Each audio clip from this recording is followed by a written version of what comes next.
All right, we're live. Welcome, everybody, to the Pistons Talk Podcast on YouTube.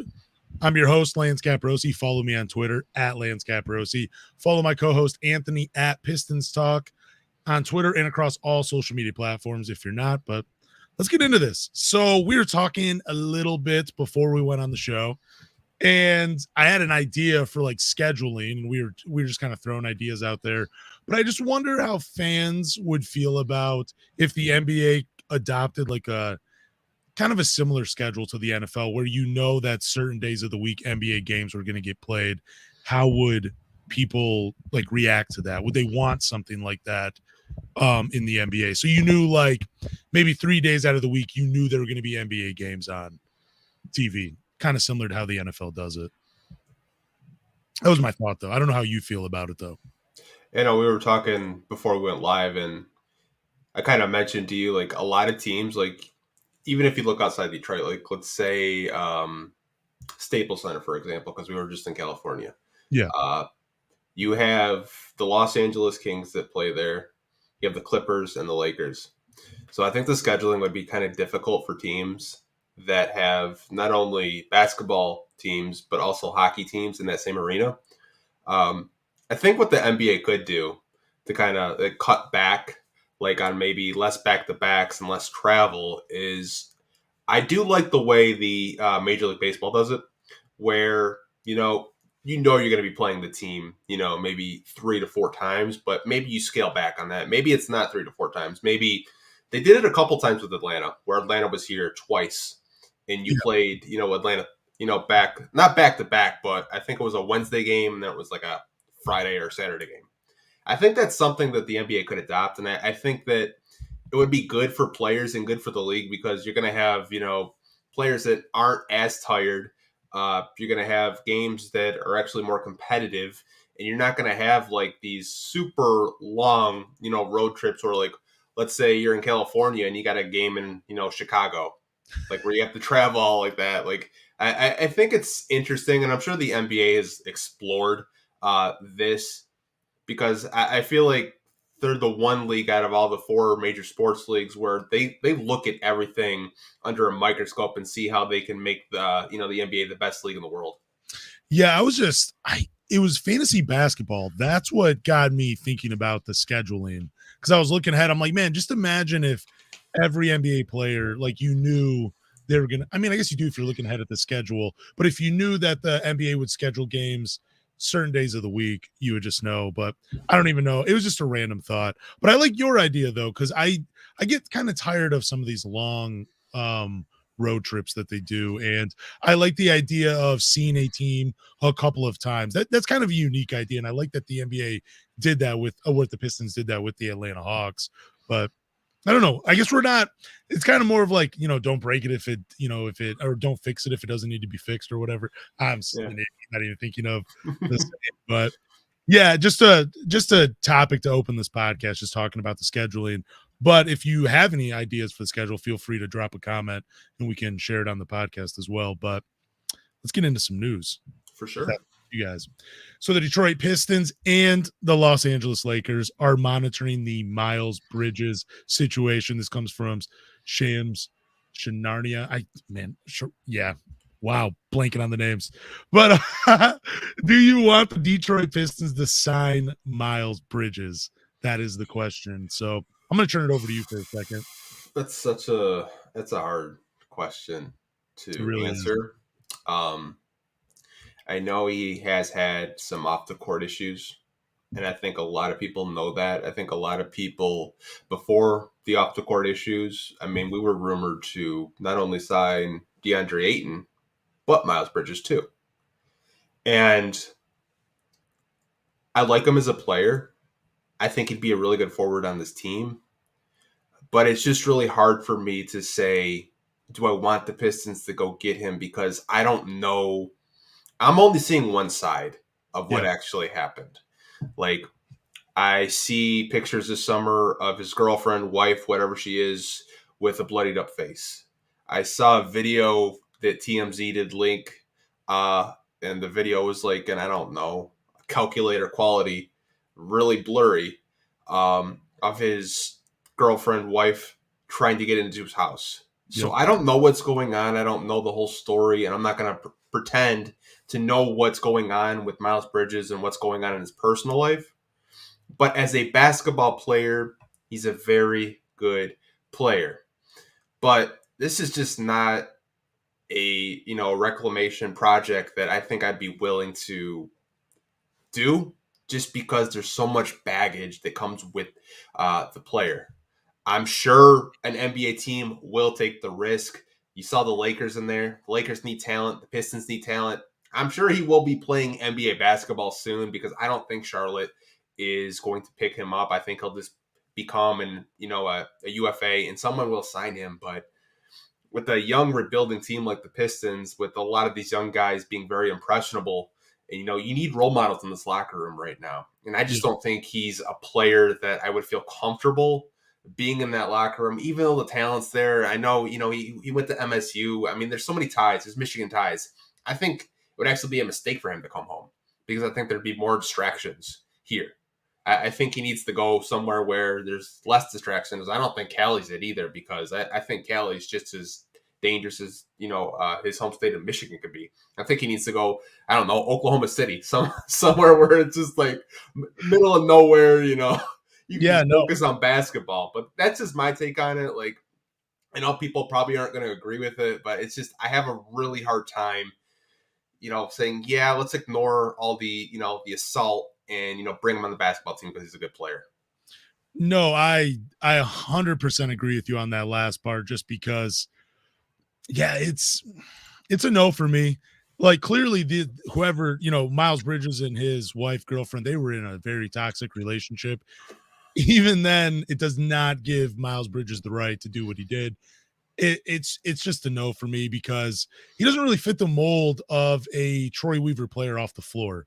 You know what I'm saying? Like, I like the culture Detroit is building the past few seasons. I like the high character guys that seem to put the Pistons and the game of basketball before their individual selves. Like, I don't really hear too much about what the Pistons have going on off the floor. You might hear like Killian Hayes does a photo shoot for Puma because he's in Boston or something like that, but you really don't hear much about what these guys are doing. So for me to bring in a guy where from the outside in, it looks like he makes himself bigger than the game of basketball. Like, it seems like basketball is just a thing that he does sometimes. And I just don't want that in Detroit, even though it seems kind of funny saying that about Miles Bridges, because this was the same guy that played another year at Michigan State when he could have been a lottery pick. Like, he didn't even seem like a very selfish guy at that time, but with everything that has been going on and how he puts himself out in the news like that, I would have to pass, just because, like you're saying too, it's a young team. They're impressionable. You need high quality veterans to be in there to guide and really nurture these guys early on in their careers. That's what you need. But Miles Bridges is a very talented basketball player.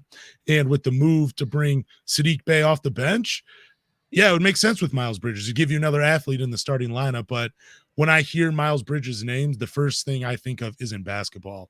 And that's a problem for a young team. I think it's his role models too, the people that he's surrounding himself with, because, first couple years in the league, you really didn't hear about him and his off the court. I know he does make a lot of rap music. That's cool. You should have a hobby off the court. I mean, Andre Drummond did it. I mean, Cade Cunningham has some bars. We know that. Even Marvin Bagley does make rap music. That's fine. Completely fine. I don't have a problem with that. It's just the people that he surrounds himself with, I don't think they're really out for his best interest, and they're just kind of using his name, his money that he does get from these NBA contracts, and they're not really looking out for him. And I think what he needs right now is a mentor, to be personally. And I was thinking of all of these project players that Troy has taken a chance on, and it's one of Miles Bridges' friends, Josh Jackson. But the most Josh Jackson did was a DUI. Yeah, I could live with that. I mean, I feel like at least someone watching this podcast knows someone that's had a DUI before. Man, it's probably like 98% of the people that watch this podcast have driven after taking a sip of alcohol. I think we've all done it at some point in our lives, so we can all relate a little bit more with the guy that That even though that sounds bad, I'm not justifying it in any way, but like we can all kind of like we all understand where Josh Jackson's coming from because we've all been in a situation where we all could have slipped up and got caught up and found ourselves in a similar situation like he did. But it's harder for us to understand what Miles Bridges did because a lot of us aren't like that. We would never do something like that. So it's easier to understand and forgive Josh Jackson, coming to play for your team as a reclamation project versus Miles Bridges. I just hope he gets the help that he needs. Yep. I really do, because he's a really talented basketball player, and I want him to play basketball again. I just hope that whatever he's going through, he can get through it, because I think the Charlotte Hornets were a really fun basketball team to watch. I mean, him and LaMelo Ball. I mean, that was that 1-2 combo. Like, yep. I loved watching him, even as a Pistons fan from afar, because, he did go to Michigan State. He is from Michigan. I do root for athletes that are from my state. I do. So I really hope he gets the help that he needs. I was just going to say the same thing about him and LaMelo Ball. I was so excited when the Hornets got LaMelo and they had Miles Bridges. I'm thinking, dude, these two are just going to be running in transition. It's going to be awesome to watch these two. And we got a season or two of it. It was terrible, but hopefully Miles Bridges, like you're saying, is right, gets the help that he needs and can continue to play basketball. So, but moving on. The Atlanta Hawks. We've talked about we've been talking about the Atlanta Hawks pretty much since last season. But they have opened up preliminary trade talks centered around John Collins. This also comes from Shams.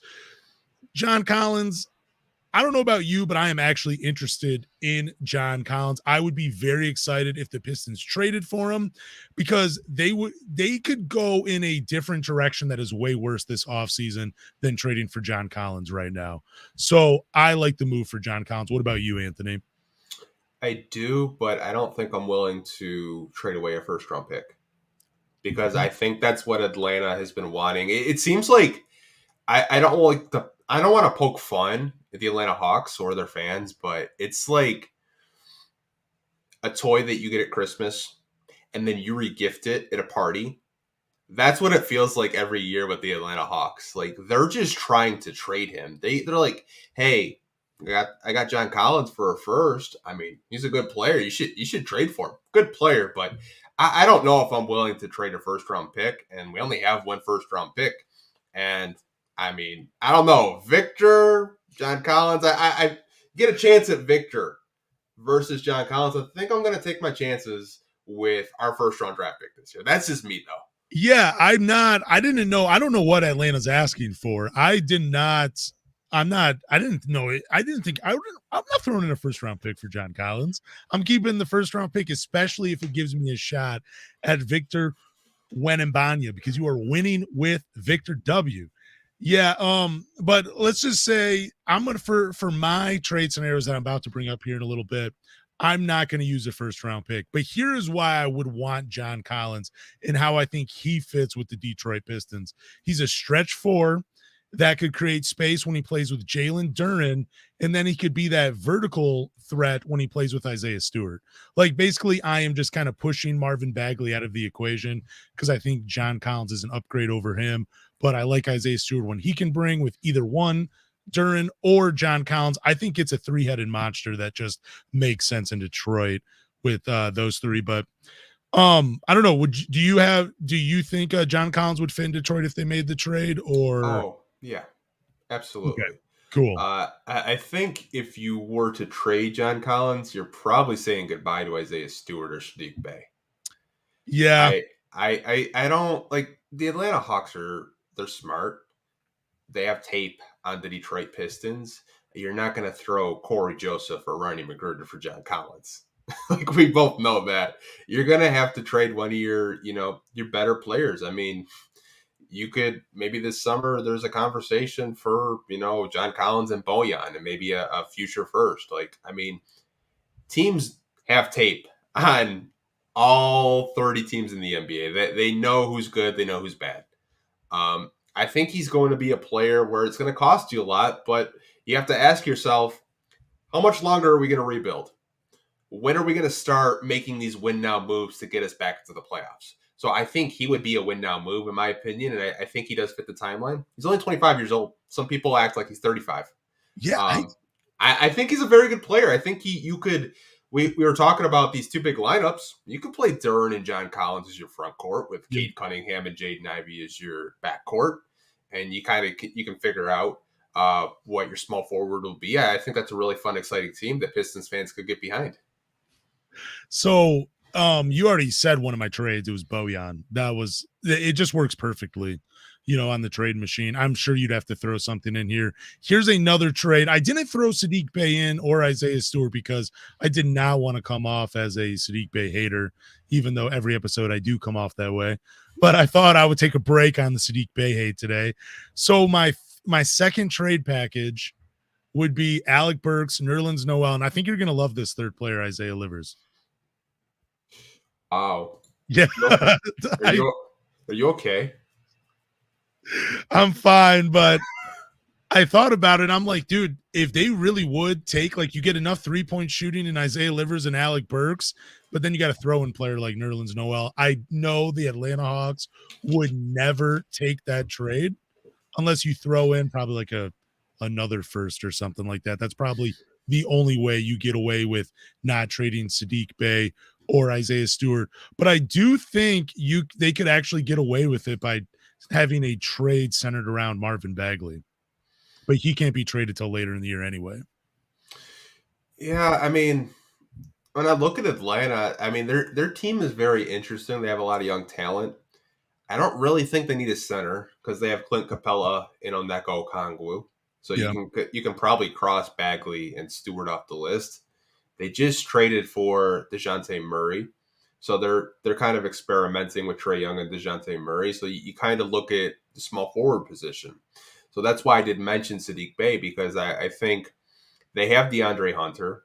I think a DeAndre Hunter and possibly Saddiq Bey makes them very interesting to me. I think Saddiq Bey could possibly, go back to a more comfortable role that he's, not asked to do so much, just, shoot threes and play defense. So I think that's what Atlanta's probably looking for, a wing that can kind of push them over the top. I don't really think they're looking for centers. I think they're good on point guards. I think Trae Young's a pretty good point guard. I don't think they're looking for Killian Hayes. I think they're just looking for wings, the way I look at their team and analyze it. Yeah, there's not a lot that you could really throw at them if you're the Pistons outside of Saddiq Bey is probably realistically, Saddiq Bey is that makes the most sense. Like Marvin Bagley, I don't know why I'm so focused on Marvin Bagley to them. I know that they have Clint Capella and Okongwu. I get it, but I don't know. Marvin Bagley, for some reason, he just seems like an Atlanta Hawk. I don't know why, but for some reason, I think a trade with them. I think you'd have to put Marvin Bagley in it, though, right? Like if you're Detroit, because having John Collins, Marvin Bagley, Duren, Isaiah Stewart, and Noel, that's a lot up front. There's not enough minutes to go around. Someone would be the odd man out, and I can't imagine you re-sign Bagley just to have him sit on your bench if you make a trade like this. So I think if they were to get John Collins, Atlanta would probably still have to take one of the bigs back, and I would have to imagine be Marvin Bagley as the odd man out. But I think that trade would still center around with like Saddiq Bey and maybe even Isaiah Livers too in there, maybe to sweeten it, to give him another outside shooter. I don't know, but it's an interesting one. I would like John Collins in Detroit. Yeah, I think contractually, you look at the two highest paid players in Detroit, and that would be Bojan and Marvin Bagley. Yeah. Because I think some Pistons fans forget that half of this team's on rookie deals, and the players that are on cheap deals are veterans that are like making minimums. So I mean, John Collins is up there in price, so you're probably going to have to part with one of your better players if you do want him here. I think it's a very interesting conversation. But I think there's a player out there that's going to go so under the radar that we're not going to hear about it and we're going to be excited about. Do you think, though, real quick, we can move on after this, but do you think John Collins in Detroit makes this, with this Detroit team healthy, this current group of healthy Detroit Pistons and John Collins, is that a play-in or playoff team? I think it's a playoff team if you can get away with out trading your first-round pick. Because if you're telling me I can get John Collins and keep my first-round pick this year, yeah, playoff team all day. Awesome. Awesome. So let's move on to some injuries. This one's going to hurt, this first piece of injury right here. Cade Cunningham. Cunningham is feared to have suffered a stress fracture in his shin and will be sidelined indefinitely. James Edwards III of The Athletic reports. So you had tweeted something out. I saw this. It was a screenshot from CBS. What did CBS say? What was that date? December 14th, which I want to make a disclaimer with CBS Sports.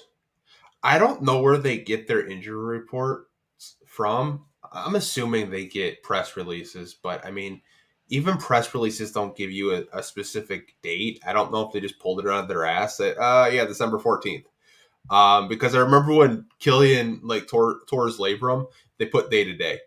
So I mean, it's so random. I think we'll probably know more possibly next week or this week rather. Um, with a lot of people on Twitter, they're saying this could be season-ending surgery, and that's so unfortunate if you're a Detroit Piston fan right now. Yeah, I forget who had posted it. I think you had retweeted somebody, I don't know what his name is, but he also had another tweet in there that said every player that's had to have the same surgery has been out for the rest of the season, except for one player, and that was Rodney Magruder. He had the surgery and he came back 60 games after having the surgery. He's the only player to have it at the beginning of the season and still finish out the rest of the season. Yeah, it's kind of interesting because he's on the Pistons. Yeah, that's why I saw that name and I'm like, wow, that's a random Detroit Pistons fun fact for everybody out there. I hope it's not out for the rest of the season for Cade Cunningham. That just sucks, man. It just sucks. And I just hope this is a one-time freak injury. And I hope this isn't just kind of like how it all plays out for Cade Cunningham in Detroit. It just seems like when not even like every major Detroit team, but Detroit sports have suffered a lot, and a lot of it has come because of injuries to really, guys that had a lot of potential to do some great things in their respective sport. And I do not want to see this happen to Cade Cunningham. That would be so unfortunate, just so unfortunate for, just Detroit fans and just for him, for Cade himself. It'd be terrible. Yeah, I mean, I was hyped when people were comparing him to Grant Hill. I didn't think the injuries would be the same too. Like, I think he'll probably have surgery. Like, if I had to take a guess, I don't think the Pistons are going to take any risk. This is their first overall pick. This is the guy that they're building a team around. And I think this will be good for two players, Killian Hayes and Jaden Ivey, because you're going to start to see the ball in their hands more. Yeah. And I hate to see Cade out. I hate to see him sidelined. But I think development-wise, we're about to see what Jaden Ivey is made of as the number one option on this team. And maybe he can make a running for Rookie of the Year with Paolo Banchero. Man, I love that, but I hate how that storyline has to I love that can come out of for Jaden Ivey from this, but it sucks that Cade Cunningham has to get hurt and be out for the season in order for Jaden Ivey. Wow, that sucks. Isn't it weird too that the Pistons got Cade, they got in position to draft Cade Cunningham because Killian Hayes goes out pretty much for the year. And now Killian Hayes gets a shot again at redemption for his career after Cade Cunningham goes down with an injury. Sports is weird, bro. Hey, I mean, if that's the case, you want to use that logic, we might as well just print some Victor Wembanyama Pistons jerseys out right now.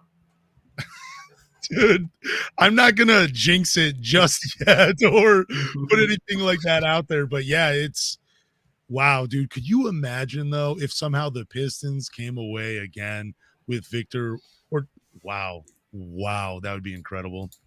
Hey, I'm hoping, man. So is half his Pistons Twitter, man. Like, I've seen so many avatars change with Victor's picture. Honestly, man, like, it hurts, obviously, because we want to see our best players play. We really do. And you hate to see them get injured. But I'm just thankful that wasn't an ACL. You Yeah. know, it's a. I was reading, I believe, Mike Curtis's piece on this, and he was saying that it could be a very non-invasive surgery, and he could heal up, and just take the rest of the season to rehab and get ready for next season. Man, dude, and the thing is, all NBA fans outside of Detroit cannot complain if the Pistons got the number 1 overall pick. Because it's not like, this was a forced tank or anything. Like, they're not, this isn't one of those moves where like, Cade could play, but we're just sitting him out for a chance at the number 1 pick. Like, he's actually seriously hurt. So basketball fans can't complain. I'm interested about this second injury, though. Saddiq Bey says he's day-to-day. Okay, you have it right there on the screen. Turned ankle. I didn't even know he turned an ankle. I was going to ask you what the injury was. So, I mean, it can't be that bad if it's day-to-day. I doubt Saddiq Bey misses a game, though. He's an Iron Man. Yeah, I mean, Casey said in his presser that he turned his ankle pretty good, and he was hobbling on it really bad. I believe I saw a graphic. I think Mikal Bridges still holds the record. He's started like in over 300-plus games, and Saddiq Bey's right behind him at like 152, 153. That game was just like, after the Hami injury, I was just ready to turn it off. He gets knocked in the face by Thomas Bryant, and his teeth get loose. Still sinks a free throw. He's a tough son of a bitch. And then you see Saddiq Bey turns his ankle. It's just like, man, can this injury bug just go away? Like, we're about to see some G League players in probably the next week or so, because this team just cannot stay healthy. Are we going to see Derek Wallen? Oh, we're not even going to get to see Derek Wallen because Killian Hayes and Jaden Ivey, the entire guard rotation is healthy. Well, except for Hami now. I did see that Hami injury. I went to bed with like 8 minutes left in the fourth quarter. I don't remember when the Saddiq Bey injury happened, but yeah, so far, one final piece of injury, Isaiah Stewart. Right big toe sprain, will be reevaluated in 2 to 3 weeks. This was Adrian Wojnarowski of ESPN. He reported on it.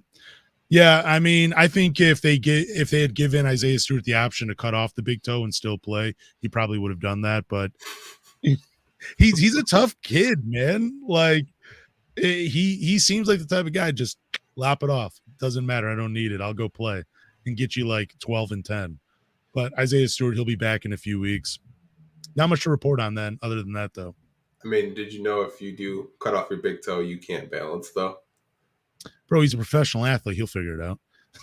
No, like, you physically can't, like, walk without your big toe.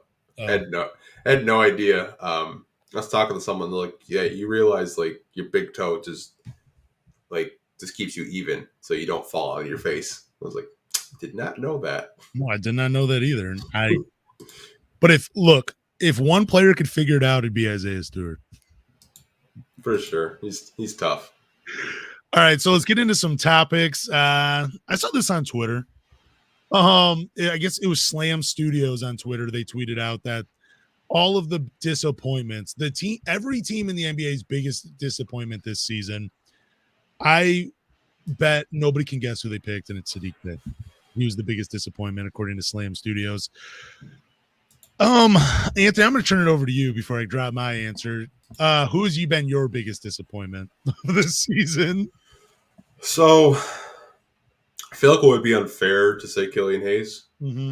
I do, because we talked about him, I think, maybe 3 weeks ago for a half hour of how the Pistons are using him and how he wasn't being used the correct way. Now they're using him with the ball. What do you know? He's starting to produce. Maybe I know something. I would probably say my biggest disappointment is Isaiah Livers. Really? Come on. Yes. I don't think Saddiq's having a disappointing year from what I've seen. Real quick, can I just announce this? Well, I guess someone had just tweeted out that Cade Cunningham he is going to have surgery. Did they? Who just tweeted that out? Just a random fan account. He's not putting any sources, though. But then Ashton tweeted prayers up, but I guess that was a few hours ago. So Never mind. It's not news. I just checked the time. Don't trust it. Sorry, my bad. Continue to tell me why Isaiah Livers is the biggest disappointment. I apologize, Anthony. My bad. I'm all over the place today. Was it Pistons lead? Nope. Okay. No, I don't know who that is. His name is It's the guy that I'll have to share with you afterwards. No, blast him. Blast him on YouTube right now. Yeah, okay. It's but he said it a few hours ago, so I messed it up. But he says absolutely demoralizing news. Cade Cunningham, the 2020 number 12 pick, may need surgery. Okay, I didn't see the word need in there. My bad. I thought it just said an overall pick needs. Oh, I thought he said needs surgery. I didn't see that. Okay, man. Yeah, but wow. He goes by Pistons 2223. Oh, bro, what's the funniest thing about that guy? If you look really close, his avatar is one of my graphics. Yep, and I'm just not seeing that. So shout out to him, man. Like he's a diehard. I will give him that. That's probably the nicest thing I can say. He is a diehard Pistons fan for sure. We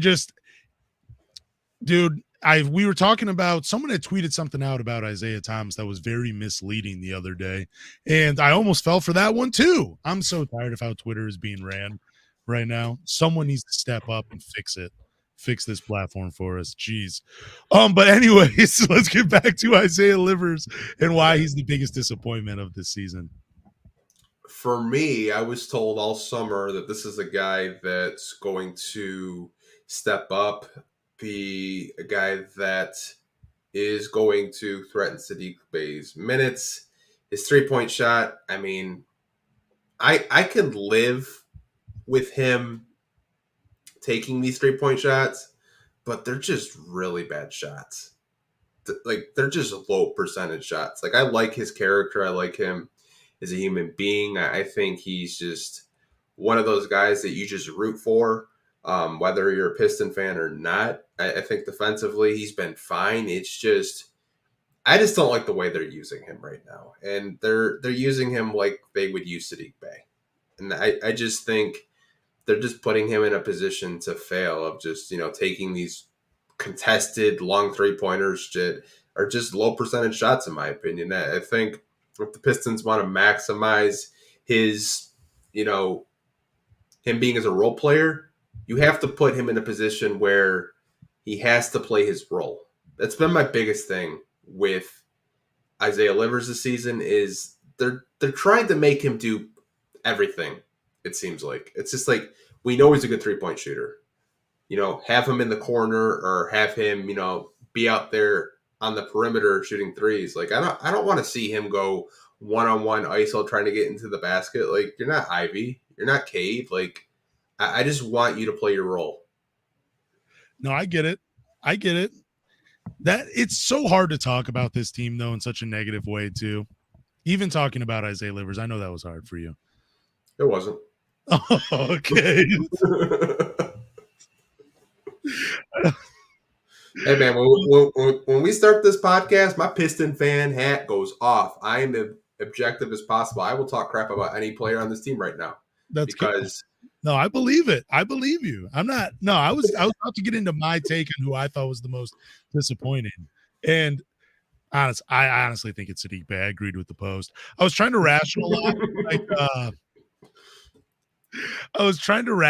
with another fan. They had commented and they had said, they had actually mentioned Cade. I'm actually going to read this since we were putting people on blast earlier. I won't say the name, but this is what they said about Cade Cunningham. Let me find it. No. Okay. Cade has shot over 50% once this season in under 40%, 7 out of 12 games. Anyone who's expecting a big leap has got to be disappointed with how his season has started. That's what they said about Cade Cunningham. I did not agree with that. The one thing I would say why Cade has been disappointing is he's not hitting very many three-pointers and the turnovers have been high from game to game. But he's still averaging over 20 and he still looks great, from inside the arc. So I can't really complain about Cade Cunningham. And I guess my biggest knock on Sadiq Bey is the dude works so hard, but it doesn't seem like everything transitions. Because I was promised we were going to get a 3-level scorer, and I think you had tweeted out a graphic, and his mid-range jumper is almost non-existent. Like he's either shooting threes or just attacking the rim, which I know guys that love analytics say that's probably the way you're supposed to play. But to be a complete player, which I was promised this summer that Saddiq Bey was going to be, he's not, and that is why I think he has been disappointing, especially now when Cade is hurt, Stewart is hurt. Killian Hayes has been playing poorly up until this point. Jaden Ivey is a rookie. Duren's a rookie. Bojan is here. I get it. But there's still a need for someone to step up now that Cade is out, and I don't feel like we're going to get it from Saddiq Bey. And that just adds on to it for me. That's why he's the most disappointing for me so far this year. I think he's disappointing because I think we talked about it last week. Bojan is a player that they both can't play together. They just can't. That's why when he was off the bench, I thought it was good for him. Bojan and Saddiq, like on paper, it looks nice. But on the court, it's just Saddiq isn't at. Someone commented this. I can't remember who it was on a video that I did post earlier throughout the week saying they want to see Saddiq kind of, take a page out of Bojan's book because they say Bojan's not the most athletic guy, but he can still get a shot off. Yep. And I thought about it, and he's right, but we don't really know what the coaching staff is asking of Saddiq Bey this year. His rookie year, we loved the 3-point shooting. We loved him, breaking all the records. His second year, he had a little bit of a dip in 3-point percentage, but he was still hitting them. He's not even hitting threes this year. I mean, they're just clanking iron. Like he's taking it to the basket so much that, like, to that graphics point, I mean, like it's a career year for him taking it to the hole. I mean, his free throw percentages are good, so I guess that's a positive. I think if we're kind of nitpicking with him and as a third-year player, I just kind of think out of Killian Hayes and Isaiah Stewart, he gets the most criticism. I just don't really understand why. I think it comes from the fans, though. The expectations from the fans of Saddiq Bey, I don't know, maybe you won't agree with me, but they have been so out there pretty much since like the first 15 games of his rookie year. People thought people were saying he was going to be a great player with his jersey retired, hanging in the rafters. Like the expectations for Saddiq Bey have been through the roof. So, I mean, that's why he gets the most criticisms because, I guess it's also kind of an insult to Killian Hayes and Isaiah Stewart, too, that Saddiq Bey is really the only one that gets the news because Isaiah Stewart's a fantastic basketball player. And Killian Hayes, he's looking good. But, yeah, I don't know. You're right. Saddiq Bey does get a lot of criticism, but he is the most popular of those three as well. And the expectations are higher for him because, from what he has done since the day one of his career. Like the expectations would be higher. Yeah, I think you kind of get in like emotional roller coasters, obviously, with him because you just see him like taking like 9 threes a game his rookie year. Yep. And like he's making like 3 to 4 of them a game, and you're just like, okay, this is a guy. This can be, our 3-and-D player that we can build around with Killian. And then you draft Cade, and then like it's just, I think for him to get back to what he's good at is you got to put him on the bench because Bojan's the better shooter. If you want to keep experimenting with the two big lineup, now's your chance. I mean, you keep starting Bagley and you're putting Bojan and Bey in the lineup, which I don't get. I know the last 2 games out west, they've started better offensively, but I don't really think it's because of Saddiq Bey. I think it's because of Bojan and Jaden Ivey. Yeah. I think you can survive with Saddiq Bey off the bench with Alec Burks and Killian and all those guys out there. Isn't it kind of weird with like Saddiq Bey? He went from, like being where I thought personally he could have been like a guy that stayed in Detroit his entire career, but now he's starting to feel like Jeff Green of those early Oklahoma City days. The odd man out. Starting to feel that way for Saddiq Bey. I still think that there's room for him on this team. It's just when you have a vet like Bojan who is just a terrific scorer. I think it's just hard to get him touches. And when, teams are taking away that 3-point shot, he just over relies on taking it to the basket. And he over relies on, getting, the one-on-one ISOs when, most of the time he should pass the ball. But I'm not going to slander Sadiq Bey like you. I know. I'm not. I'm not giving up. He's a third-year player. I know some people want to trade him. Some people think that he's trash. Some people think that he's hit a ceiling. I don't. I still think there's a lot there. But hey, that's just me. I have not taken my stock out of the Sadiq Bey investment yet. No, I've been, when Sadiq Bey was first drafted and after those first few games, I had said peak Sadiq Bey is Danny Granger. Maybe like a one-time All-Star, maybe like, on a good year, maybe like 23, 24 points per game as a scorer.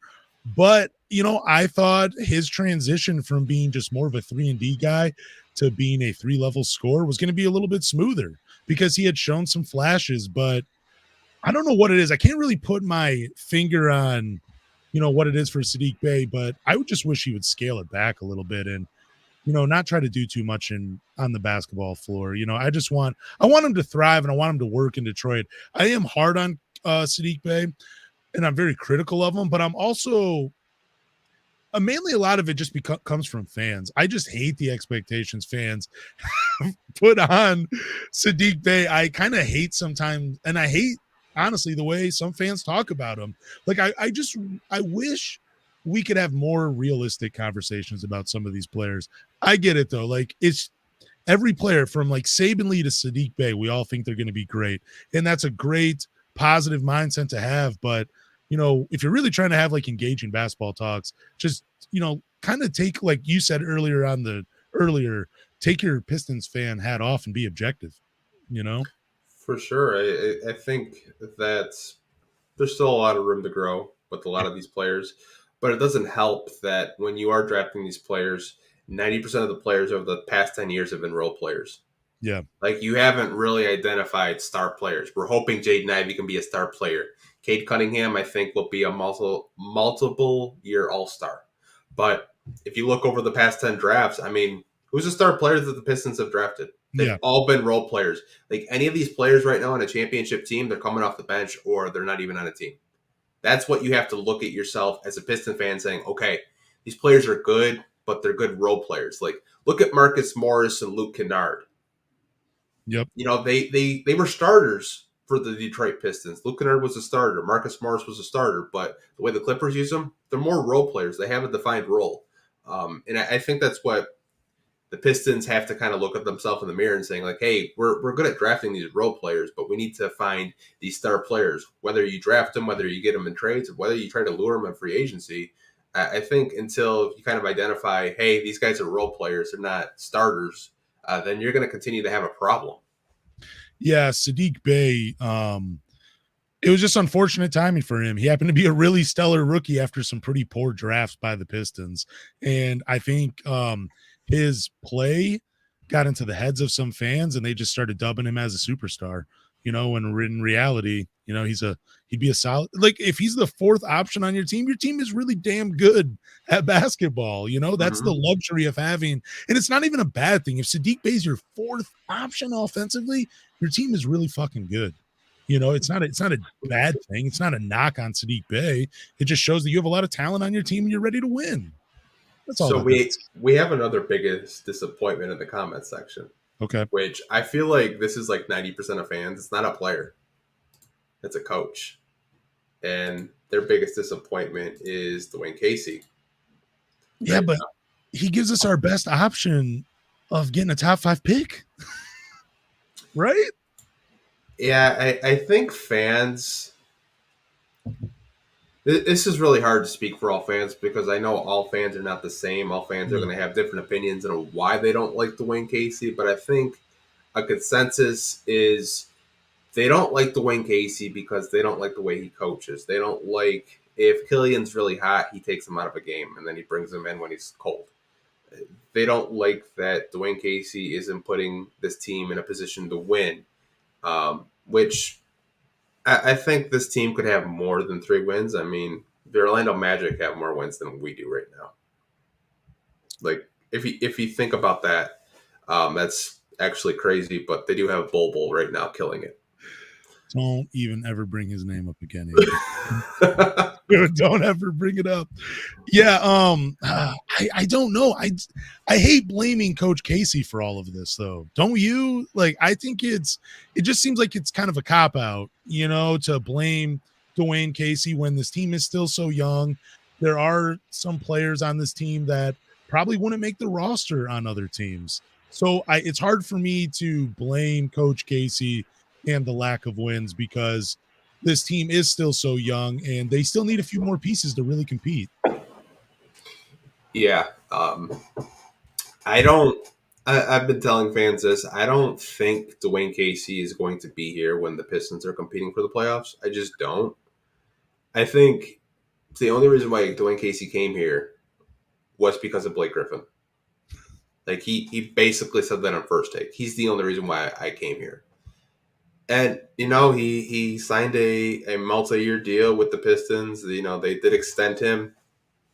I would probably assume this is his last year coaching for the Pistons. I think he's at an age where I don't really think he needs to coach anymore. If he wants to, that's great. But I just don't think he needs to. I think he's had a very good basketball career. He won a championship as an assistant with Dallas. He was a really good college player.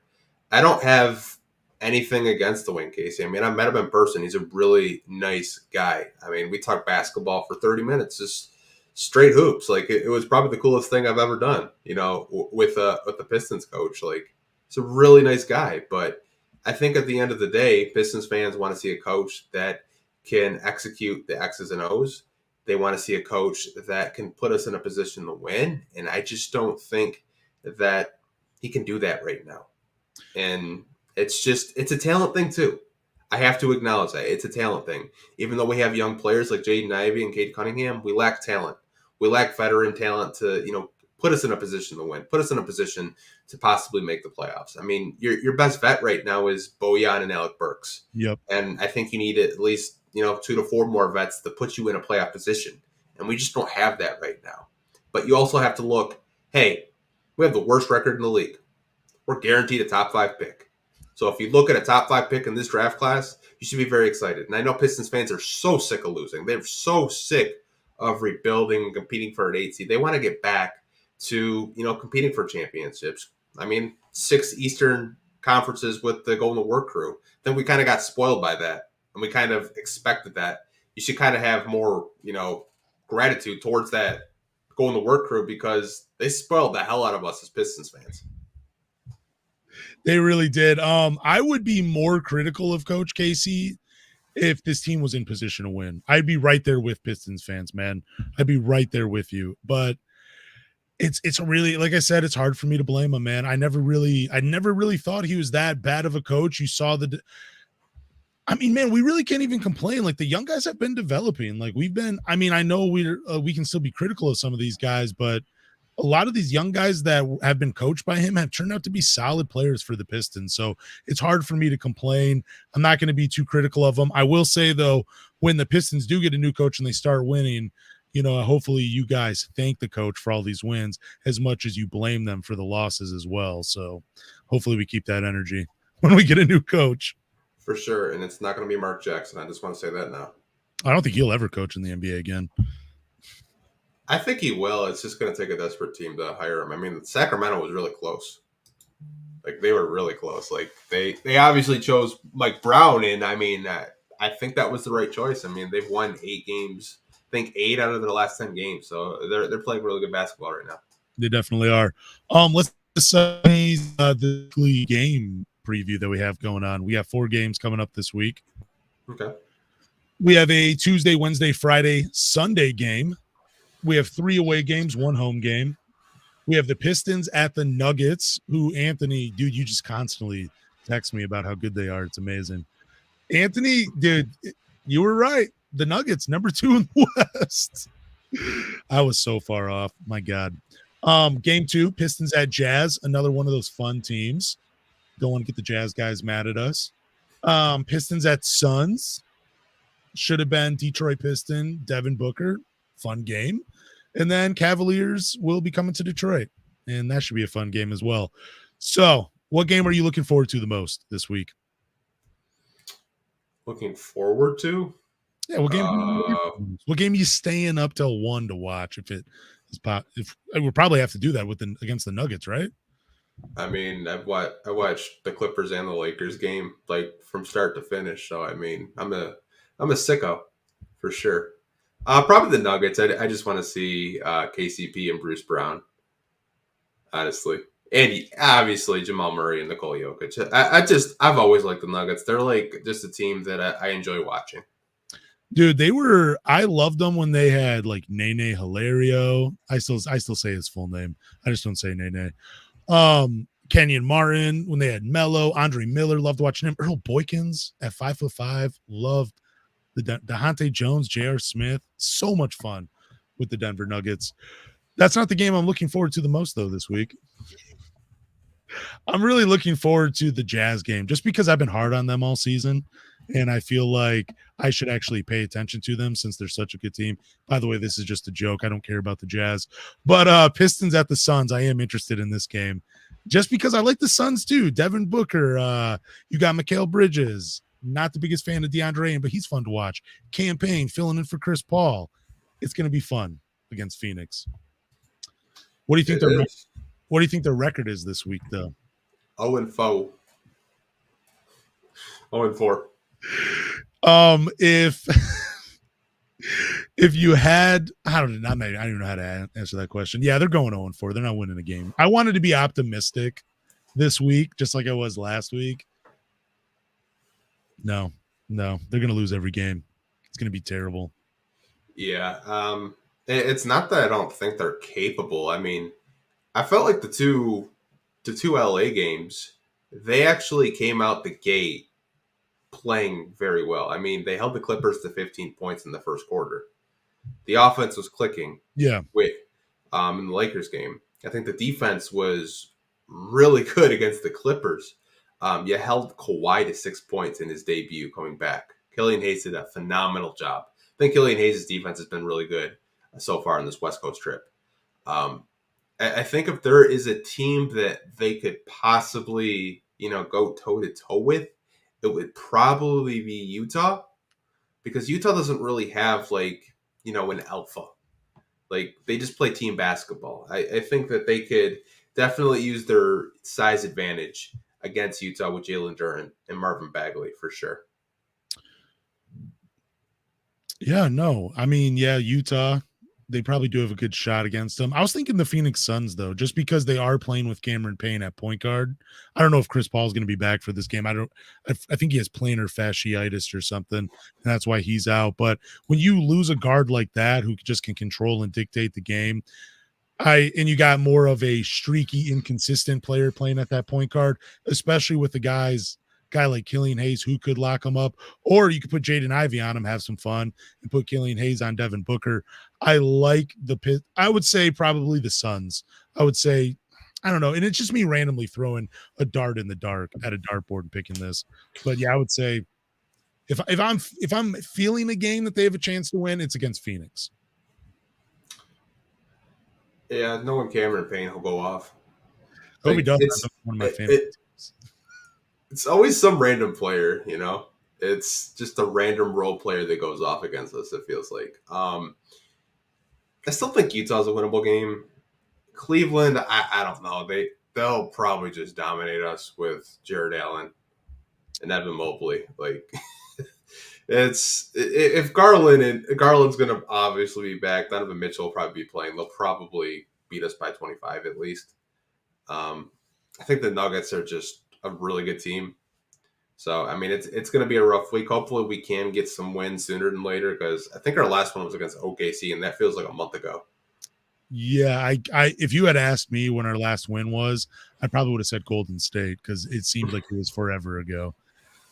Yeah, so we're both in agreement, 0-4. You're picking the Jazz for the Pistons, most likely to be a game they could win this week. I'm saying most likely a win could come against the Phoenix Suns. Yeah, we got any questions from the loyal people watching us? We do. I have a couple that I did save. I know there was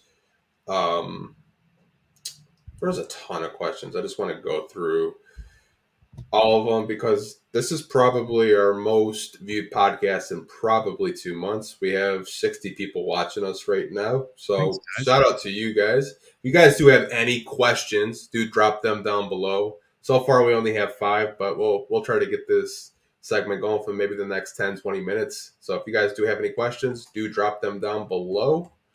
And we are getting more questions. Here we go. This is a very vague question, but I think we're going to have both different answers on it. This comes from MK. What do you constitute as development? Ooh, man, that is I don't know. I guess just, I don't know. If for me, I have to be able to, I guess I notice improvements from players when I'm watching them. It's kind of hard to explain, but you just see, to me, it just looks, I guess it's more of confidence, I guess, in a way. Like you see a player being more confident out on the floor. And I think that's a result of, one, the work they're putting in, but also the coaches putting them in the right position, and also them just kind of understanding where they need to be and understanding the game a little bit more. I don't know. It's kind of hard to say because I don't want to just point to stats. I don't want to just be the cop-out guy and just say, well, because they increased their scoring average, that's development. No, I just think it's something you see on the floor where you kind of see like almost the lights click on for somebody, I guess. Yeah, I would say for development, the way I view it as is something that you're not good at. Like, let's say it's 3-point shooting. Maybe you're not a really good 3-point shooter, but you're starting to make them. To me, that would be development. Something that you're not really strong at, but you're working at getting better at. To me, that would be development. I think this is more of a question of people don't really see Casey as a development coach because they don't really think he's developed a single player here in Detroit. And I know this is getting into a really dark topic, but that's the way fans see it. I would say Isaiah Stewart has developed under Dwane Casey with his 3-point shot. He's gotten a lot better recently in the dribble handoff offense. I think he's getting more comfortable with that. He's been a very good communicator on the defensive end. Like his rookie year, I mean, if you guys can go watch some rookie year highlights of Isaiah Stewart, he wasn't doing the things he's doing now in year 3. So Dwane Casey has developed, but it's just not something where it's just like a massive development where it's just like a most improved player type of development. You know what I mean? So I think that he has developed, but it's really slow development where it's not as noticeable as someone, just skyrocketing. So that's my interpretation of development. And I think that's where this question was coming from was, Casey hasn't really developed anything. Do you feel like Coach Casey, though, is like one of those guys that preaches the small details and everything, and that's why you see like slower development? Like he's just the guy, like you're probably not getting on the floor until you learn how to lace your shoes up properly from Coach Casey. Like kind of like the whole John Wooden thing. You got to put your socks on a certain way so you don't get blisters on your feet. No, I don't think he's that bad. I think he's more of a fundamental coach, and if you don't have basic fundamentals, you probably don't play. You don't show up to practice on time. You're not playing. I remember when Andre Drummond showed up late to practice. He didn't play him all game. I do not remember that. I do. I remember that. A lot of people were pissed. This is actually the Dwane Casey question. Who do you guys choose as the head coach next year? Man, who was the guy that coached the G League? For who? Oh, the Pistons. No, not G League, the Summer League team. Who's the guy that did that? It wasn't Kalaman, was it? DJ Baker, I believe. Yeah, DJ Baker. Doesn't he coach the Motor City Cruise? I believe so. I'm not 100% sure. I'm not that deep in watching Motor City Cruise. I haven't gotten that desperate yet. That's not a bad pick, though. DJ Baker, I mean, I really don't know too much about him. And like you said, he did coach the Summer League team this year. I've campaigned for this guy, it seems like. Even before we did a podcast, I've been campaigning this guy for like 2.5 years, and that's Jerry Stackhouse. Yep. I just think that All of a sudden, he's coming around the Pistons, unveiling the teal. I mean, you could have invited. I thought Grant Hill was going to unveil the teal. I did not think it was going to be Jerry Stackhouse. Like that. Even though Jerry Stackhouse did play with Grant Hill, I thought Grant Hill would have been the guy to unveil the teal. But to me, I think Jerry Stackhouse is a name that you may hear because all of a sudden he's coming back. He's being more involved with the team, and if you do remember, Jerry Stackhouse won a G League championship with the 905 Raptors when Dwane Casey was the head coach of the Raptors. So you can kind of point those two together.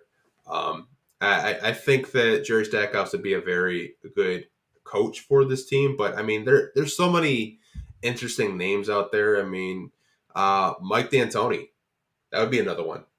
Like, can you imagine Cade Cunningham in a Mike D'Antoni offense? Yeah, the only problem is Mike D'Antoni just seems like a bridge coach, though. Like he's the guy he's kind of like Coach Casey. You just put him in position till you wait for the next guy. I don't know. I want someone new and fresh. Like I would love Jerry Stackhouse as the head coach. I said DJ Baker because I like the Nick Nurse angle for the Detroit Pistons.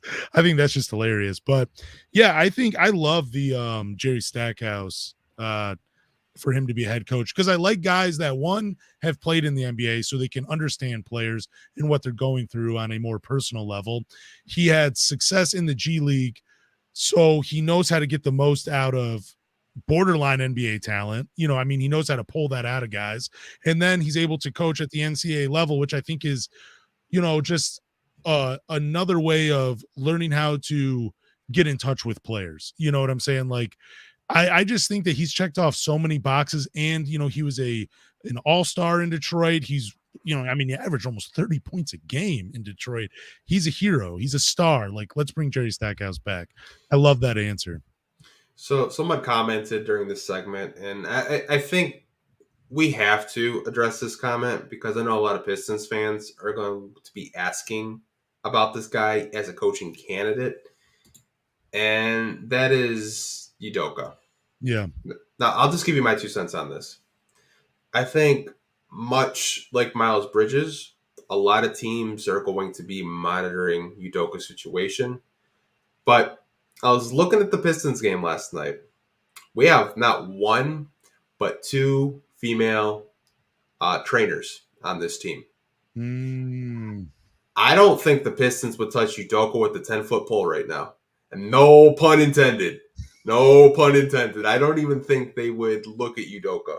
Not to say he's not a good coach, but you can't have that kind of distractions in your locker room. I think he's a very good coach, but you're going to have to do a lot of research to see what happened in Boston. If it was a consent, if the relationship was actually not forced, because there were reports that he forced a relationship. That's just a really sticky situation to me.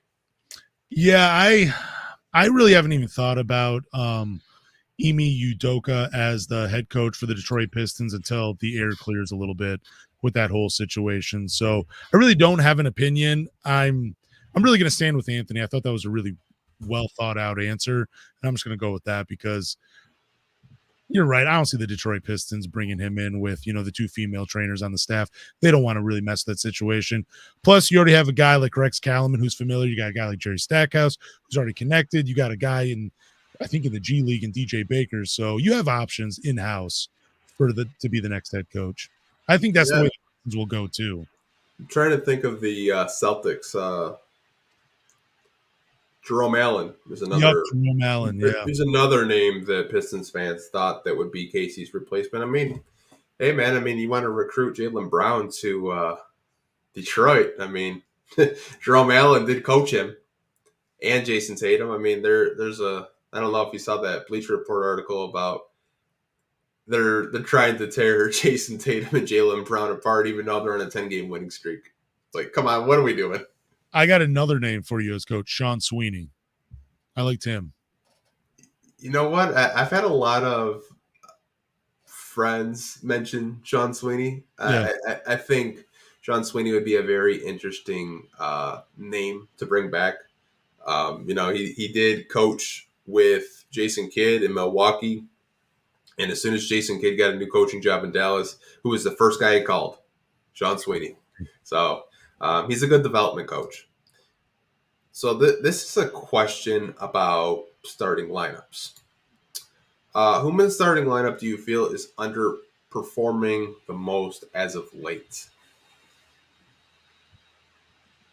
Man, we've had a couple different starting lineups the last few games because of injuries and everything. Are we talking about Cade, Ivy, Bay, Bojan, and Stewart, that starting lineup, or are we talking about the ones we're seeing this past week? I would probably assume. I feel like I'll just answer this for both of us. I think it's Bay. Okay, yeah, that's what I was thinking too. But because I mean he was in the starting lineup against the Lakers and Clippers. I did tell you once there was an injury, he's going to go back in the starting lineup. yeah, you were right.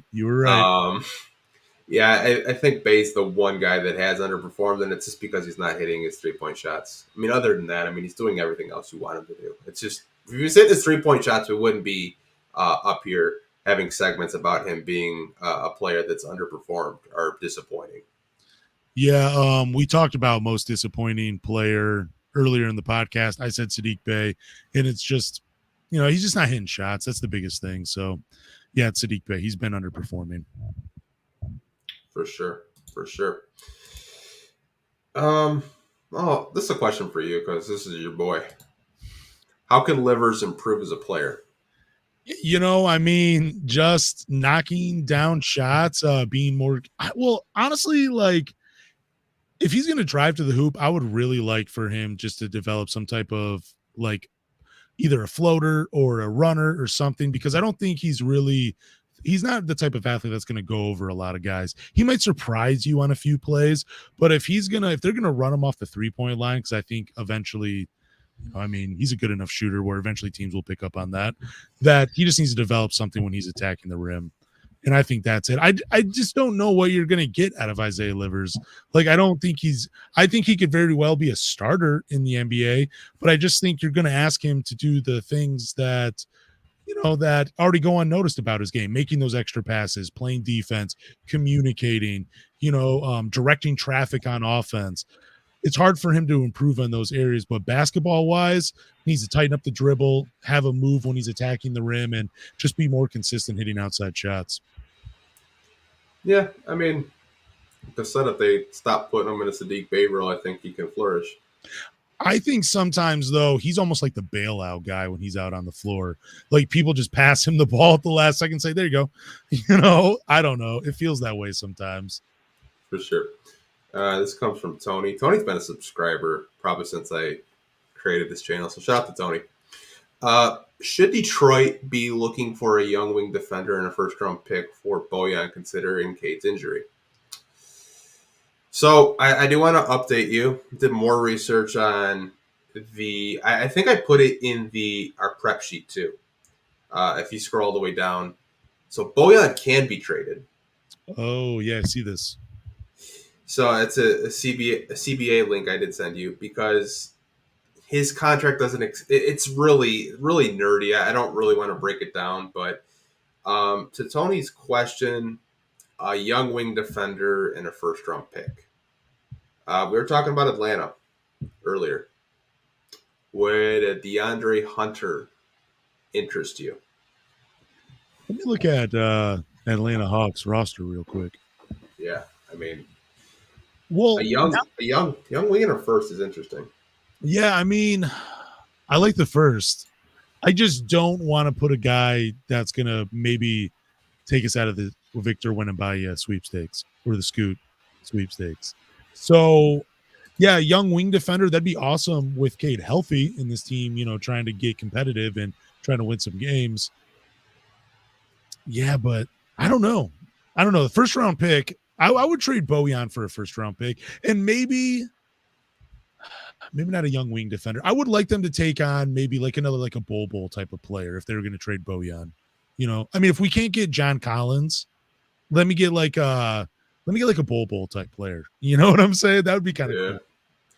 It's funny. I think you could probably get away with trading Bojan and maybe I think the salaries are pretty much equal, but like I said, Atlanta wants a first for John Collins. But I mean, John Collins would be interesting because it does give you more size in the Yep. front court.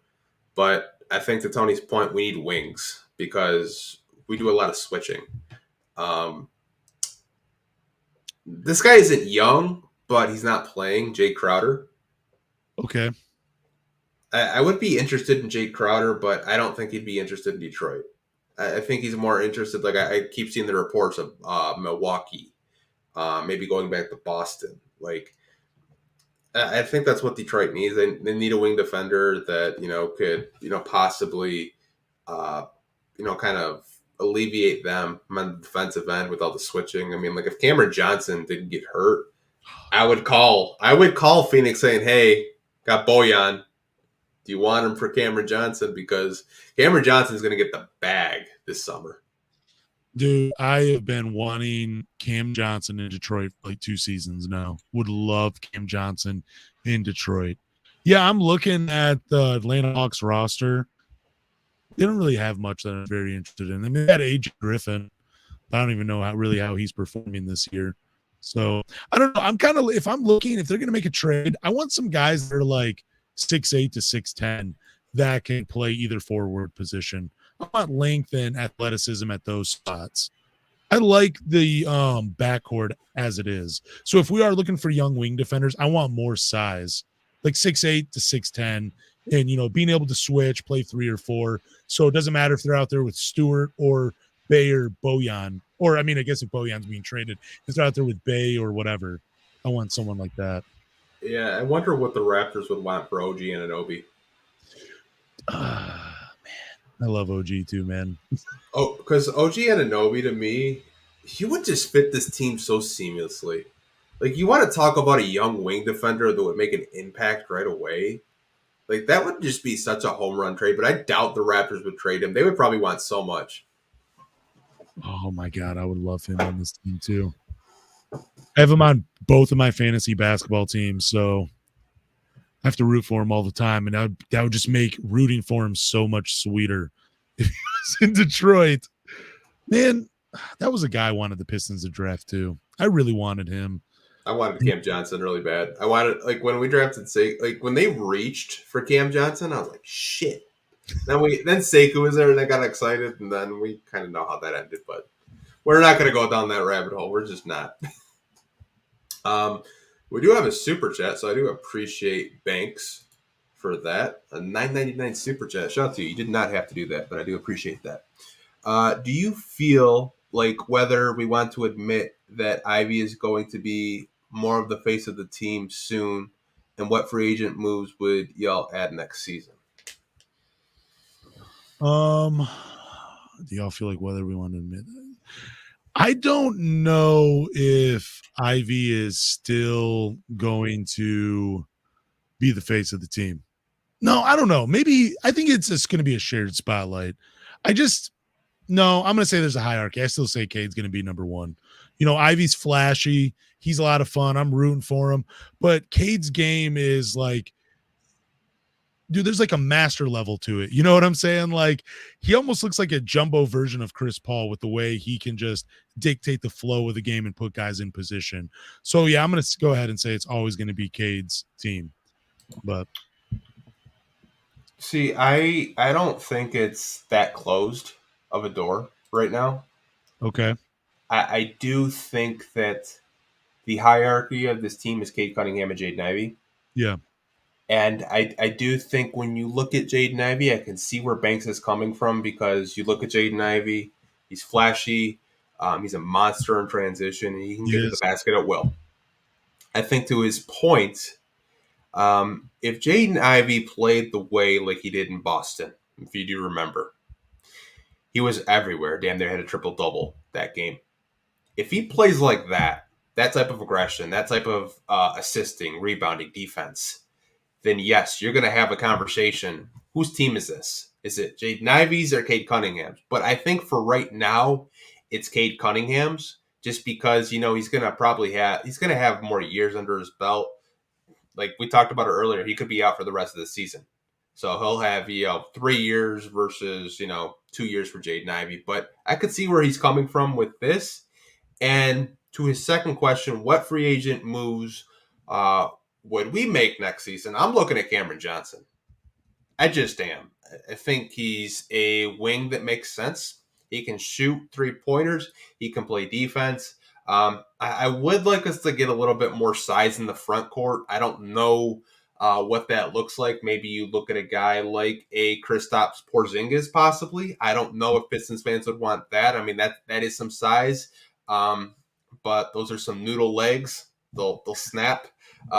He does not hit leg day for whatever reason. He just skips it. But I mean, those are just some free agents off the top of my head that I'm thinking about. I don't know about you, Lance. I got the list pulled up right here. I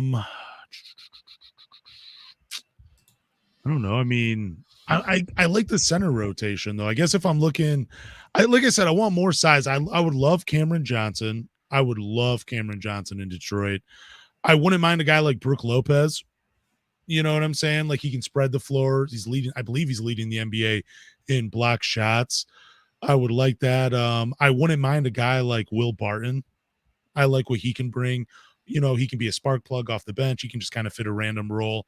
And plus, he can play a few positions in the lineups. You know what I'm saying? Like you can go small ball with him. Maybe not playing the 5, but So I don't know. I'm kind of looking at guys like that. I'm still looking at this list. I don't really love anybody though. That's kind of the problem. Yeah, I don't know. I get maybe even like a Dario Saric, take a random flyer on him. He's been hurt, but he's another one of these guys. He can fill multiple positions for you.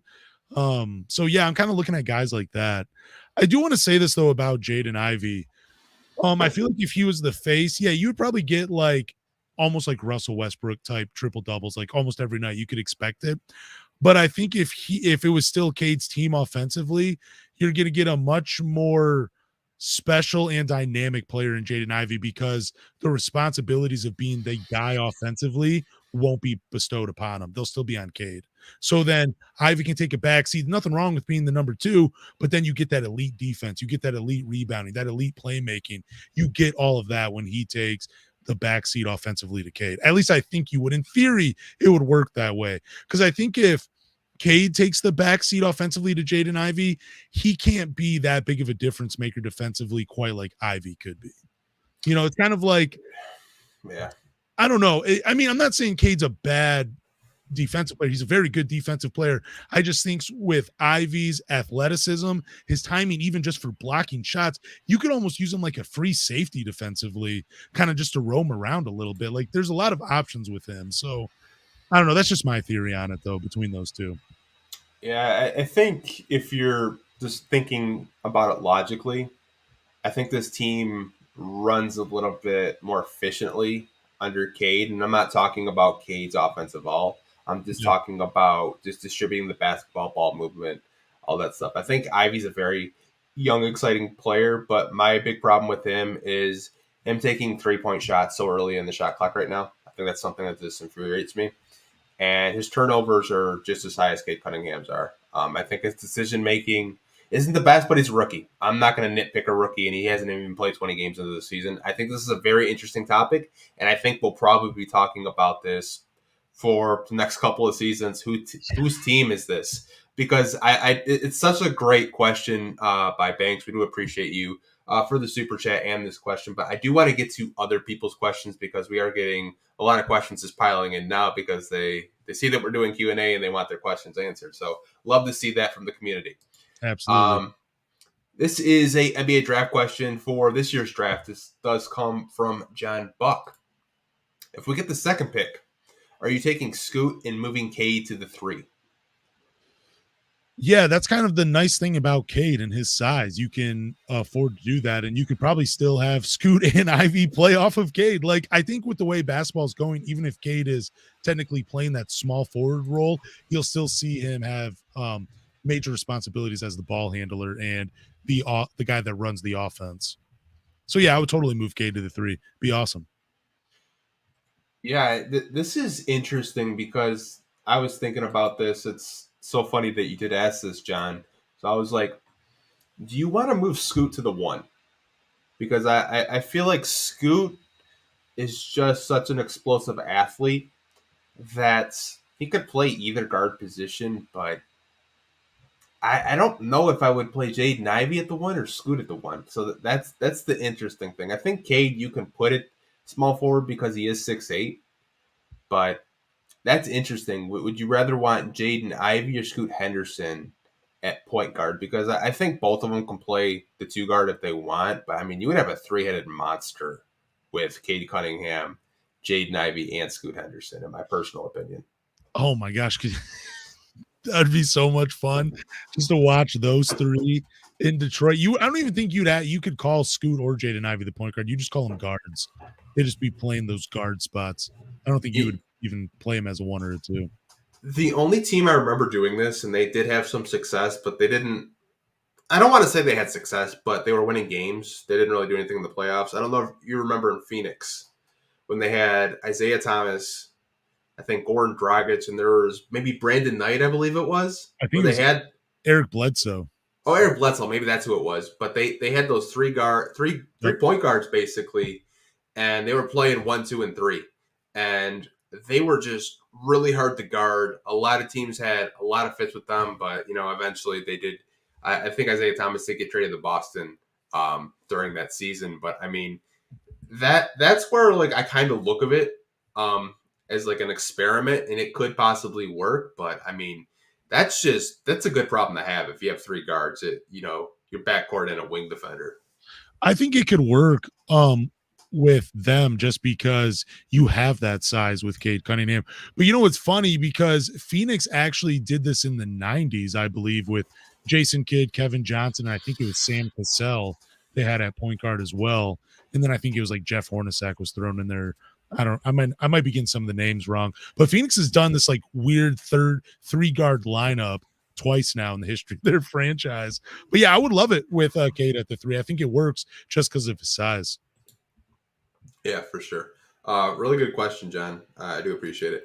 So this is another draft question, but it was one of our draft and stash guys that we did draft this year, and that is Gabriel Procida.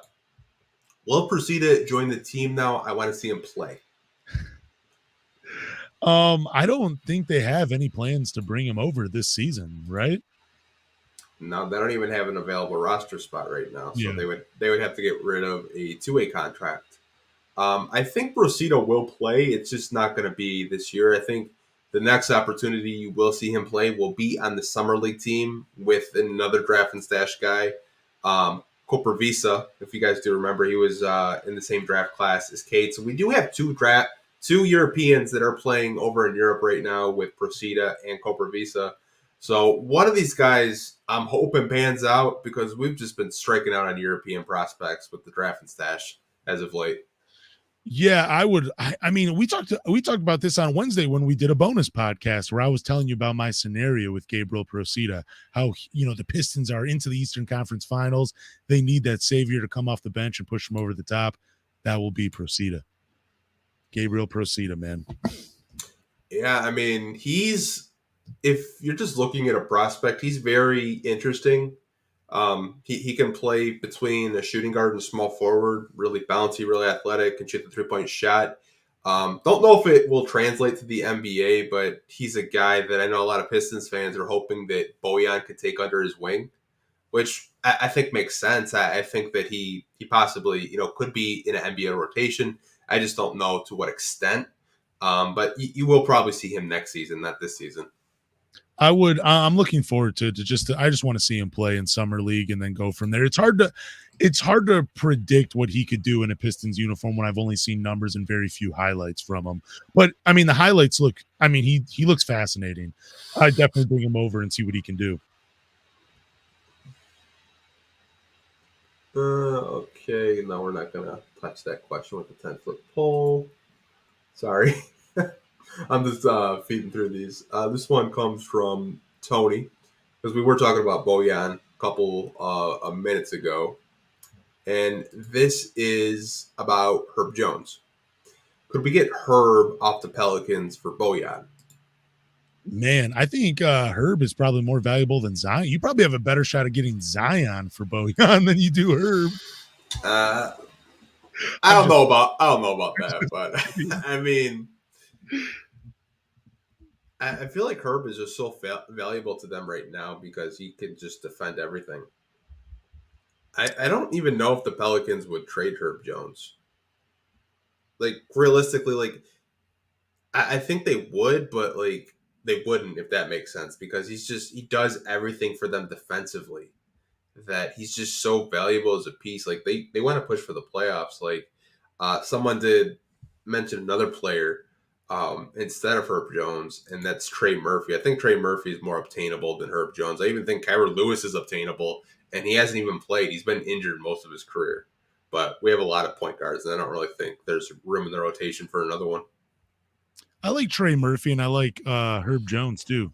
You know, like um d- basically just for different reasons, but I like that archetype of being 6'8", 6'9", kind of being able to play good defenders. Yeah, I don't know. I think Herb Jones is too valuable. Trey Murphy, though, that's an interesting name. That would be really cool in Detroit. He'd probably be an interesting consolation if they couldn't get Cam Johnson. They're kind of again similar size, both can shoot the outside shot. Provide something, provide a little extra that you need from those spots. But yeah, I like either player for Detroit. I just don't know how likely it is to trade Bojan for Herb Jones. Yeah, I think you could trade Bojan, but I don't really think the Pelicans are a team that are looking for small forward scoring when they have Brandon Ingram. Yeah. I think when you look at teams that need wing scoring, I think Phoenix is a team. The Lakers are a team, but I don't want anything from the Lakers. Um, there's just you look at the Bucks are a team that possibly could use the services. You're looking at like teams that are playoff teams that are trying to get over the hump. I mean, Miami would be interesting. They have some players that makes sense, but they get paid a lot, so you might want to stay away from them. But Yeah. I think it'll be interesting. I mean, if they keep losing games the way they're losing, it's only a matter of time until Boyan says, "Hey, it's been real, but I gotta get out of here." I got a championship to win with some team out there. All Do right, you, what's up? I got a question for you. Do you think the trade talks heat up with Bojan as the season progresses and we start to see the playoff format start to lay out a little bit, or the playoff picture? Yeah, I think when you're about 30, maybe close to 40 games in, you will see that. I think you're starting to see a lot of the injuries come out this year or this week rather. It seems like I saw like 6 injuries within the past couple of days. I mean, I saw Tyrese Maxey, obviously Cade, Stewart. Just a lot of teams are just getting injured, and teams are going to be calling around for trades or trying to pick up guys in the wire. But I think as the season comes along, or like around December, January, that's when it starts heating up. But do you think Bojan might ask? Like, do you think he might be waiting for a certain time to ask for a trade? Like, I know we're getting all the right things from him right now. Like he's saying he wants to be in Detroit, wants to play here, that they're trying to win and everything.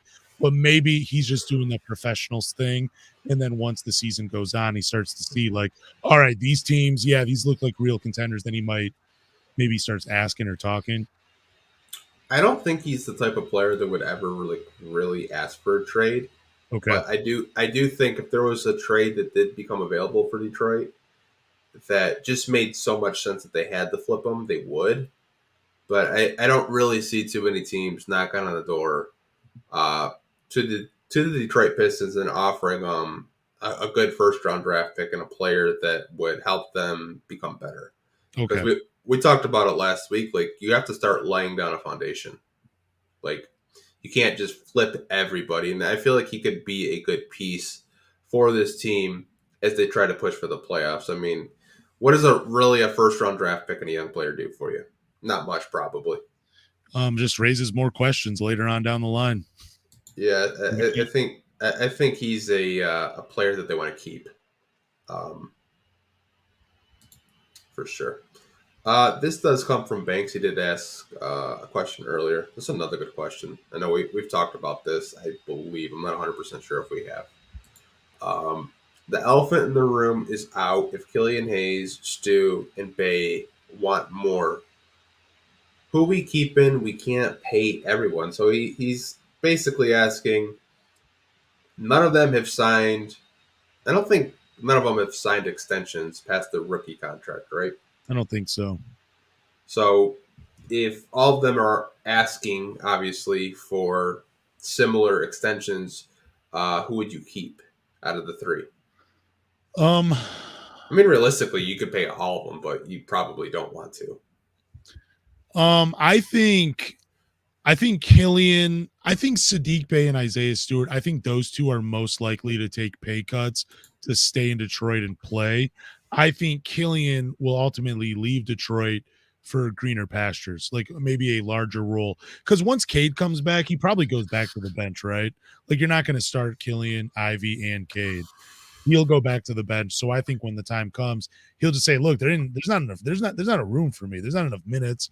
I want a larger role." I would say Killian Hayes is the guy that you would let go. I just don't think they're going to get big extensions.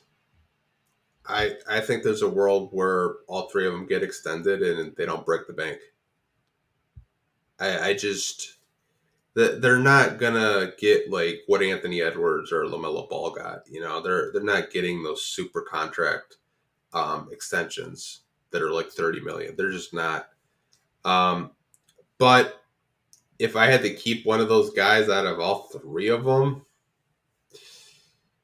I'd probably keep Isaiah Stewart. That's my answer too.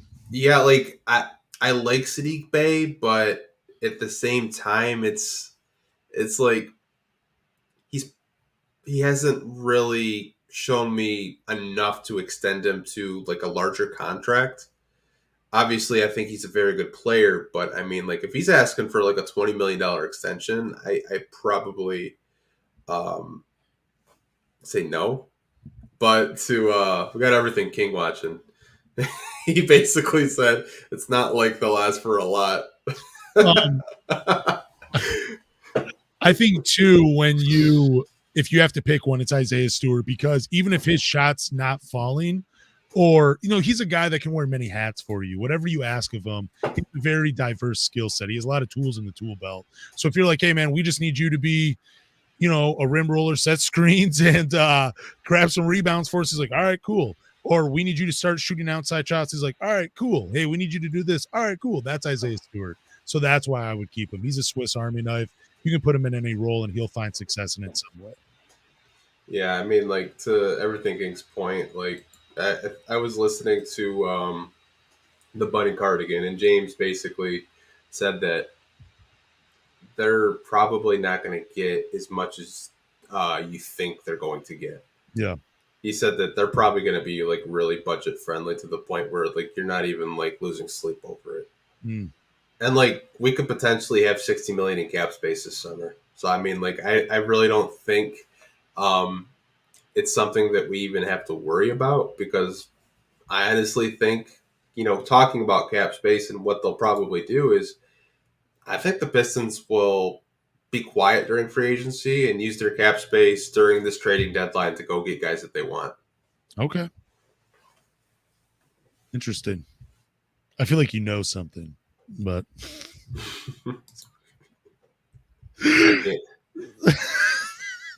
that's part of the surprise. I can't say anything. I know. I don't mean to put you on the spot either, but oh man, we have any more questions?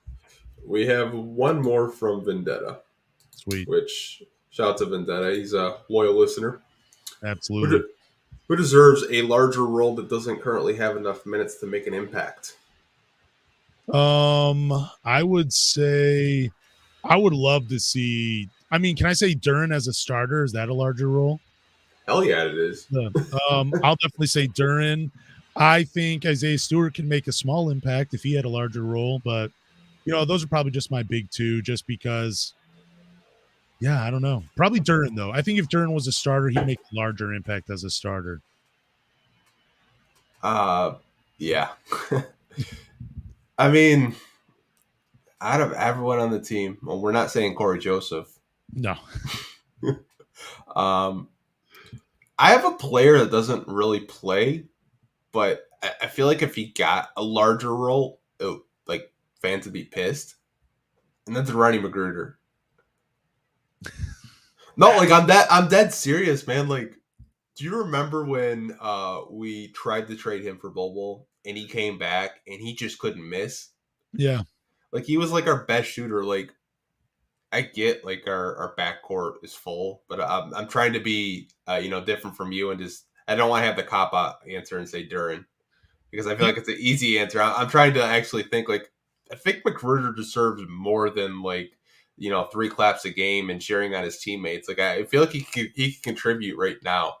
Um, I don't know. You kind of look at the roster. I mean, it's a mess. I got another guy, Braxton Key. I like Braxton Key, especially if they're going to keep switching. He has that great length that I was talking about, at those forward spots. Yeah, Braxton Key. Why not? It's a lost season. Let's experiment a little bit. Let's put him out there. Yeah, for sure.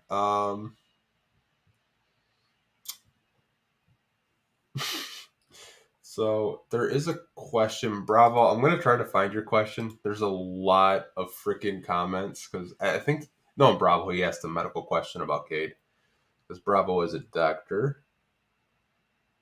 I think this is that's not really a question though. Is it a statement? I think this is his question. The injury for Cade sounds not clear to me. I don't think he gets surgery, but a solution for this is cut Cade's minutes and order no load to his legs. I don't even think he can play right now, Bravo. Like if he could play, I feel like he would play. But man, the injury he has though, it takes a little bit of time. The problem is he's probably gonna have to change the way he runs. To be honest with you, sometimes with like the shins like that, it is the way you run, and I think it has something to do with like maybe ankle mobility or something. But I could be wrong. I just know that I used to get shin splints a lot, and it was because of the way I ran. Yeah, I only got shin splints once, and that's because my fat ass was always out of shape. Dude, this was when I was like in high school. When I was playing on the basketball team, I would get shin splints like every other game. It sucked. I hate shin splints. It was apparently just the way I ran. Yeah, I don't know. Like some people are saying he needs surgery. He could, be out for the rest of the year. Other people saying that they're gonna just have him on the bench, wait and see. I think it's like 12 weeks or something like that, just to recover. I mean, you're at that point. I mean, the season's gonna be over anyways. What are you looking at? Like maybe April? Like, is it really worth it? Here's my biggest fear, though, with Cade. He opts out of not having surgery and then tries to rest up this season, but then still needs surgery in the offseason. I just hope it doesn't become something like that where we miss him this season, then he gets off-season surgery because it didn't heal properly. That is my big fear with all of this. So if surgery is the best course of action, dude, don't pull a Blake Griffin. Get the fucking surgery right now so we have you ready and healthy for the next year. That's what I want. Just do that. Yeah, I'm trying to think of. There was a NBA player this year that I can't remember who it is, but he elected not. Oh, it was Lonzo Ball actually. So I know this is a Pistons podcast, but Lonzo Ball is. I think might have been ACL or something like that. He's had trouble with his knee, had surgery, didn't go well, and he had to get surgery again. Yep. Because they didn't treat it in time.